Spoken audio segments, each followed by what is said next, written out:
Good evening, boys and girls. Are you all snuggled in your beds? Are you all comfy in your blankets and pillows, getting ready for a nice, long sleep?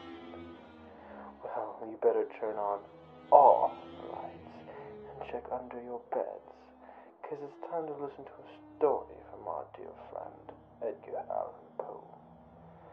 So follow along with Morgana and try not to fall asleep. The 1,000 injuries of Fortunato I had borne as best I could, but when he ventured upon insult, I vowed revenge. You who so well know the nature of my soul will not suppose, however, that I gave utterance to a threat. At length I would be avenged. This was a point definitively settled, but the very definitiveness with which it was resolved precluded the idea of risk. I must not only punish, but punish with impunity. A wrong is unredressed when retribution overtakes its redresser. It is equally unredressed when the avenger fails to make himself felt as such to him who has done the wrong. It must be understood that neither by word nor deed had I given Fortunato cause to doubt my goodwill. I continued, as was my wont, to smile in his face, and he did not perceive that my smile now was at the thought of his immolation.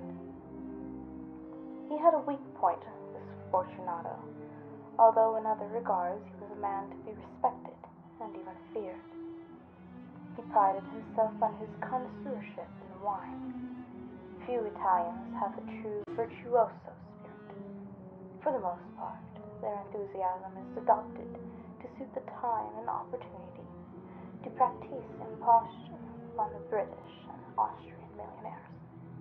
In painting and gemmary, Fortunato, like his countrymen, was a quack, but in the matter of old wines, he was sincere. In this respect, I did not differ from him materially. I was skillful in the Italian vintages myself, and bought largely whenever I could. It was about dusk one evening during the supreme madness of the carnival season that I encountered my friend. He accosted me with excessive warmth, for he had been drinking much. The man wore mousseline, he had on a tight-fitting party-striped dress, and his head was surmounted by the conical hat and bells. I was so pleased to see him that I thought I should never have done wringing his hand. I said to him, "My dear Fortunato, you are luckily met. How remarkably well you are looking today.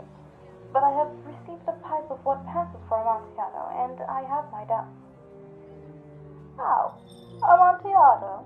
A pipe? Impossible! I'm in the middle of a carnival."